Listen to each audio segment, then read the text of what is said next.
Hey, why would you do something like that? Mysil had bought a skirt for my daughter, but my daughter had thrown it in the trash. As I raised my voice in anger, and my daughter slowly turned around. However, seeing my daughter's expression, I caught my breath. "Mom, look at this," my daughter said, tears streaming down her face as she pulled the skirt out of the trash. The moment I saw it, I was at a loss for words. Why in the world? Why would Mysil give this to my daughter? A mix of shock and uncontrollable anger started to boil inside me. My grip on the skirt tightened.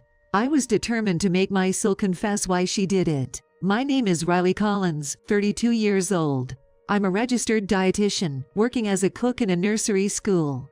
My husband, Miles, and I have been married for nearly 7 years. We have a family of 3 with our recently turned 5-year-old daughter, Hannah. Our marriage is strong, and despite being busy with both of us working, we lead a fulfilling life. Hannah never seems lonely and always tries to do things on her own.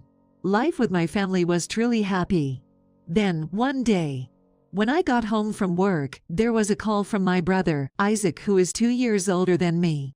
I was surprised but promptly responding. Isaac spoke with a bit of nervousness. "It's been a while, Riley. How are you?" "Hi Isaac, I'm fine. Is something up?" "Well, actually, I was thinking of visiting you soon. To our place." "That's unusual. Is something wrong?" "Actually, I'm getting married." His unexpected announcement made me exclaim, "What? What do you mean?" I asked, and Isaac began to speak with a shy smile. "Exactly what it sounds like. I'm 34, it's not strange for me to get married, right?" "Well, that's true, but I had no idea you had a girlfriend, so I'm surprised. We've been dating for about a year. You know, our parents are no longer with us, so I wanted to make sure to introduce her to you." "Isaac." "Yes, both our parents had already passed away. Our father died of illness 5 years ago, and our mother followed the next year. The only blood family I have left is Isaac." Unlike me, Isaac was still single and had been deeply saddened that he couldn't introduce a wife to our parents. For him, marriage must hold a special meaning. Now that our parents are gone, I'm his only family. Isaac must really want to report his marriage to me properly. I could feel his emotions coming through the phone. Unaware of my teary eyes, Isaac continued, "The date for our marriage registration is already set. Now, I just need to introduce her to you, Miles, and Hannah." "Really? Our place is always open on weekends, so can I come this Sunday?" "Of course. Hannah will be thrilled to see you after so long. I'm looking forward to it too. I need to buy a new toy for Hannah." "Oh, please, go easy, will you? You always spoil her with gifts every time you visit." "That's true, but Hannah is like a daughter to me. Since Hannah's birth, Isaac has doted on her as if she were his own child. Perhaps because he was unmarried, he would bring toys and clothes as gifts every time he visited. Isaac always spoiled Hannah, so she was always glued to him when he visited. Their relationship was more like that of a brother and sister with a big age gap, rather than an uncle and niece. Just as I ended the call with Isaac, Hannah came out of the bath. When I told her about Isaac's visit this weekend, her face lit up with joy. "What? Uncle Isaac is coming. Seems like he wants to see you." "Really? I want to see him too. Will he bring me a toy?" "Yay, he said he would." "You're lucky." "Yay. I can't wait for Uncle Isaac to come." Seeing Hannah's happiness made me happy too. Meanwhile, Miles looked a bit sad, but even that was endearing to me. A few days later, in the afternoon, our doorbell rang. Standing at the front door were Isaac and a petite, charming woman. "Riley, this is Leliani, my fiancée," Isaac introduced. Following his introduction, his fiancée, Leliani, greeted me with a smile. "Nice to meet you." As I ushered them into the living room, Hannah rushed towards Isaac with great excitement. "Uncle Isaac, it's been a while." "Hey Hannah, you've grown so much. I'm already 5 years old now. You're a big girl. Here, this is your toy for today." "Wow. Thank you, Uncle Isaac." Hannah gleefully unwrapped the bag she received from Isaac. Inside was a popular toy for kids her age, and she immediately started playing with it. As I made tea and served it to Isaac and Leliani, Isaac started talking seriously. "So, Riley, Miles, thanks for making time today. This is Leliani, my fiancée. Leliani, you're very charming. I feel like you're too good for Isaac. Hey, don't say that. Leliani is indeed charming, though. Do you admit that? Stop showing off, haha. Oh, come on. You're the one teasing me. Miles and Leliani chuckled at the exchange between me and Isaac. Leliani, with her cute laughter, was indeed too good for Isaac. Leliani, are you sure you're okay with my brother? I asked, half jokingly. She chuckled again and replied, of course, Isaac is the one for me. Really? Having someone as wonderful as Leliani marrying my brother, I guess the world isn't so bad after all, haha. He is a very special person to me. Really? I'm glad to hear that. Isaac has an average face, and he's a bit too kind-hearted. That's true, Haga. But don't worry, I'll be watching over him as his wife from now on. Isaac grinned happily at Leliani's words. Watching them, I couldn't help but smile. The following month, Isaac and Lelani got married, and this is how Leliani became my sil. Since then, they regularly started visiting our home. Every time, Isaac brought toys and clothes for Hannah. Hey Hannah, this is for you. Wow, this dress is from my favorite place. I made sure to ask your mom what you'd like. Make sure to wear it a lot, okay? Yay. I'll wear it a lot. Thank you, Uncle Isaac. Hannah and Isaac always got along well, and it was always like this when they visited. About a year after Isaac's marriage, Isaac and Leliani visited our house as usual. That's when I noticed something different about Leliani's expression. Well, did Leliani always have such a stern look? She used to have a much gentler vibe. I wonder if something's wrong. She was watching Isaac and Hannah play with an intense gaze. I felt concerned and decided to speak to Leliani. Hey, is something bothering you? Why do you ask? It's just that you seem different today. I'm sorry if I'm mistaken. No, you're not mistaken. I've been a bit troubled lately. I see. If it's okay with you, I can listen to what's on your mind. Thanks, Riley. But it's something talking won't solve. Leliani cut me off with a dismissive tone, almost as if mocking. This was the first time I saw her like this, and I was so surprised I couldn't find the right words. Struggling, I desperately searched for the right words to say. Right, I see, I'm sorry. I didn't mean to pry. Riley, you don't seem to have any worries, do you? Huh. No, that's not true. Well, I think it's better to be carefree like you. Being sensitive like me means you end up worrying about a lot of things. Ah, I see. Her words sounded like a compliment, but they were the exact opposite. It felt like she was belittling me. Why did she have to say it like that? I was just genuinely concerned. Now I feel foolish. Since then, I started feeling uncomfortable around Leliani. Then one day, Hannah said something that caught my attention. Mom, can Uncle Isaac come alone next time? Why's that? Because Uncle Isaac's wife always looks at me with scary eyes. Really? She does. Yes. She's always glaring at me. And sometimes she doesn't even respond when I talk to her. It was rare for Hannah to speak ill of someone. The fact that she said this much. From Hannah's perspective, Leliani's gaze must have indeed been frightening. Even if that were the case, the dislike would only be towards me. Why then? Is it because she doesn't like my daughter since she doesn't like me?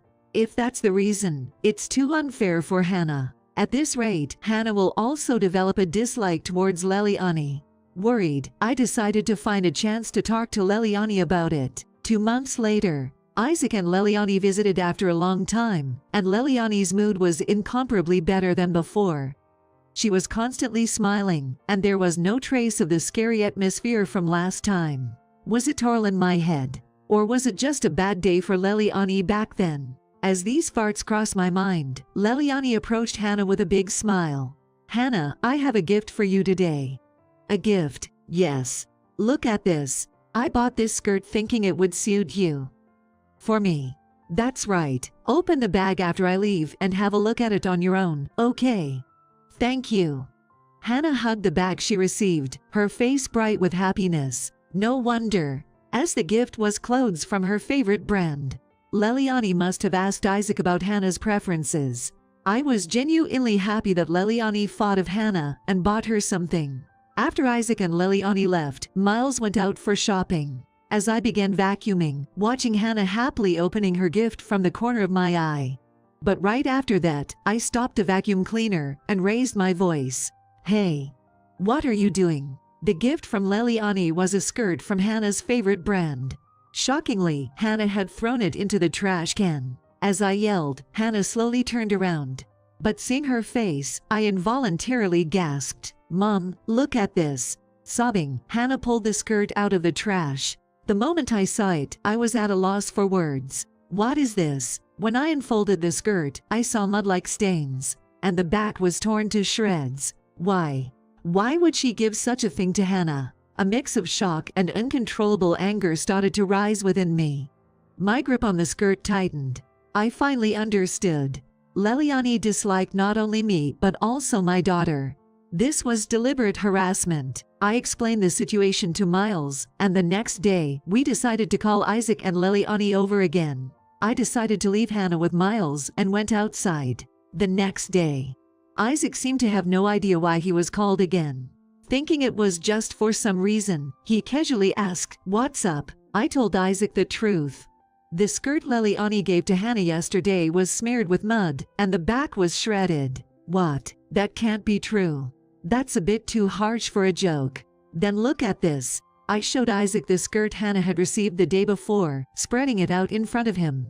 Isaac's eyes widened as he turned to Leliani and muttered softly, "What's this about?" When I glared at Leliani, she sighed heavily and began to speak indifferently. "So what? It's not a big deal. I just don't like you guys." "Why's that? Did Hannah or I do something to offend you?" "Not really. It's just annoying that you have a child and Isaac keeps buying toys and clothes. We don't have kids, and that bothers me. For such a selfish reason." "Selfish? Do you have any idea how much I've suffered because of you and your daughter?" Leliani's reasoning was incredibly self-centered. Apparently, she assumed she would get pregnant soon after their marriage. However, as months and a year passed without pregnancy, she was diagnosed as having difficulty conceiving. This was a huge blow to her pride, and she must have kept this fact hidden from Isaac. That's why she disliked me just for the fact I had a child, and even harassed Hannah. Knowing all this, I began to tremble with anger. "Please don't ever come here again." At my murmur, Isaac slammed the table and stood up. "Isaac, this is ridiculous." "What? This is ridiculous. Are you insane?" Isaac glared fiercely at Leliani and raised his voice. "You can't be serious. What you're doing is insane. I can't forgive what you did to my dear sister and niece. I never thought you were such a twisted person." "What? I'm not in the wrong here. It's all your sister's fault." At Leliani's retort, Isaac showed his fangs. "What? What did my sister do? Riley has just been working hard raising her child. She celebrated our marriage so much. How can you do something like this? How can you do such terrible things to your husband's brother and sister?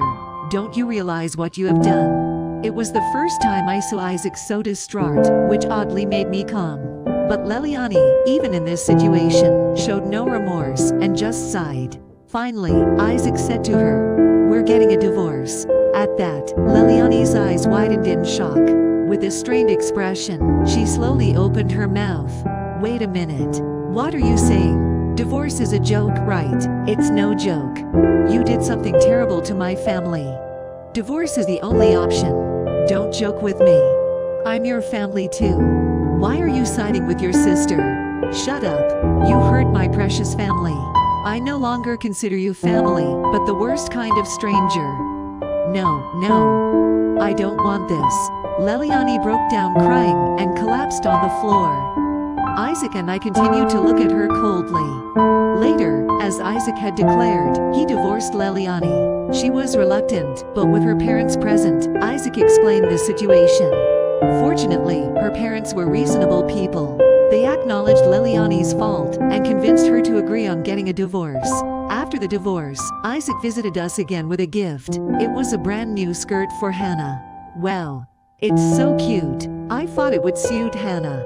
Do you like it?" "Yay. It's my favorite among all my skirts." "That's great. Make sure to wear it a lot, Haga." "I will. Thank you, Uncle Isaac." Fortunately, Isaac didn't seem too downhearted. He seemed more regretful about hurting Hannah than the divorce, but now it looks like he's healing from that wound. He will continue to shower love as a brother and as an uncle to Hannah. I am proud of him for standing up for Hannah and me, even if it meant getting a divorce. Thank you, Isaac. My words made Isaac smile shyly.